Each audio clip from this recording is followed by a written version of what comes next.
Pues yo dedico este poema a Cortes de la Frontera. Dice así, que sobre los bloques calcáreos y viejos herriscos brilla este pueblo antaño y fronterizo.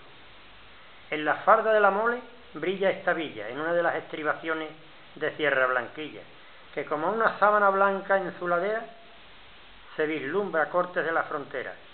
De asentamientos fenicios dice la historia que de la era glacial guarda memoria, de grandes expediciones que aquí llegaban procedentes del África por oleadas, y de la era fenicia a la sarracena, sangre árabe y morisca es la que corre por nuestras venas. Tiene una torre famosa representando al Islam, de asentamiento rocoso y de origen musulmán, llamada Torre del Paso, observatorio valioso que cuando moros y cristianos fue paso de sospechosos. Fue atalaya meditada y de comunicaciones con los castillos vecinos a la red de transmisiones con la Alhambra de Granada. También tiene un altozano llamado Puerto Los Pinos, mirador de vista larga a donde sube un camino que vislumbra a los dos mares hasta la faz de las aguas, de donde se ven los barcos entrar y salir al estrecho las espléndidas mañanas para perderse en el lejos de las grandes inmensidades atlánticas y mediterráneas. Famosa tiene una fuente y única en su contorno, que limita 5 términos de los pueblos de su entorno: Villaluenga del Rosario y Cortes de la Frontera, Montejaque y Benoján, y como definitiva, con el nombre de la fuente también Jimera del Iba. Dichos términos derivan de aquella soberanía de cuando reyes católicos repartieron el solar de Ronda y su serranía para su hijo don Juan. Véase cuando pasó Cortes a poder de los cristianos. Bajo las sombras de una noche tenebrosa y al amanecer de un día primaveral, las huestes cristianas en la ciudad del Tajo hacen su entrada triunfal. Esto fue un 20 de mayo de 1485, cuando la dicha ciudad pasó a ser de los cristianos de mano de los moriscos. Pero Cortes, 3 siglos después, dice así: reinando Carlos III, se hizo por vez primera la obra más importante de Cortes de la Frontera, y se hizo con caudal de propios y de menores de dicha localidad.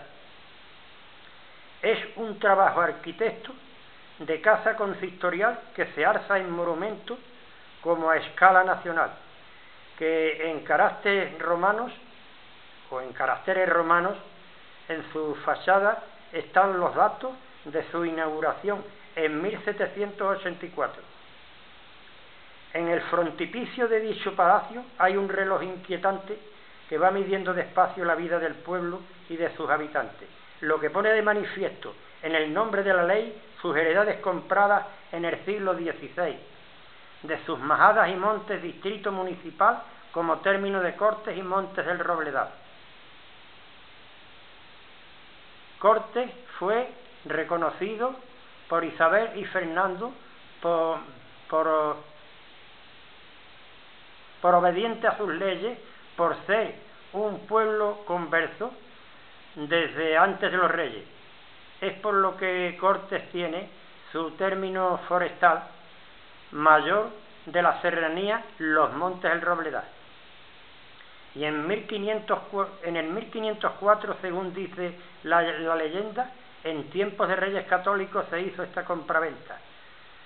Pero al morir doña Isabel esto ya estaba ofrecido, y el monarca don Fernando pues cumplió con lo prometido, por lo que dicho monarca, al morir la soberana, hizo proclamar reina a su hija doña Juana. Pero los celos de doña Juana sonaron de boca en boca calificando su nombre de doña Juana la Loca, lo que a pesar de los defectos que esta señora sufriera, envió los documentos que sus padres habían ofrecido a Cortes de la Frontera. A dicha ilustre señora, a quienes fueron pagados los Montes del Robledal en 22.000 ducados. Cortes tiene un historial que se refleja en su espejo, que es digno de recordar como el de don Juan Bermejo, capitán de infantería de dicha localidad, sacó hombres y dinero y provisión material para ir a recopilar cuando el rey Carlos III puso cerco a Gibraltar.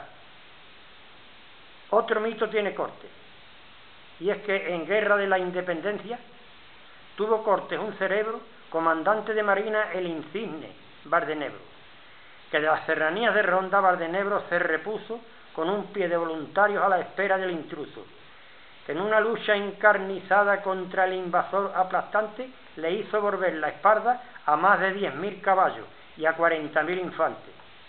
José Serrano Valdenebro de Cortes en la frontera, con sus pueblos voluntarios, quien derrotó a los franceses en el Cornio de Jimera, frente a su adversario, y su casa solariega en Cortes tiene su cita, frente a la Torre del Pueblo y a la Puerta de la Ermita. La guerra contra los moros trajo a Cortes un blasón de los Acheis vascos, que adquirió esta población 2 hachas de punta en blanco, un recuerdo y un honor. 2 hachas de punta en blanco, un escudo escarapela, que procede de la visita que hizo Ponce de León a Cortes en la frontera, a fin de la reconquista, y la concepción de sus montes y la adquisición de su escudo viene de tiempos heroicos, de la consideración que este pueblo tuvo ante los reyes católicos. No porque en este siglo XX este pueblo cortesano haya tenido un accidente de política entre hermanos, no. Este pueblo tiene mitos con datos reconocidos de patriotismo importante que si pasan al olvido es porque no haya un buen nacido que le dé paso adelante. Es un poema de Cortes y de su remota cruzada, que cuenta sin argumentos la historia de su portada.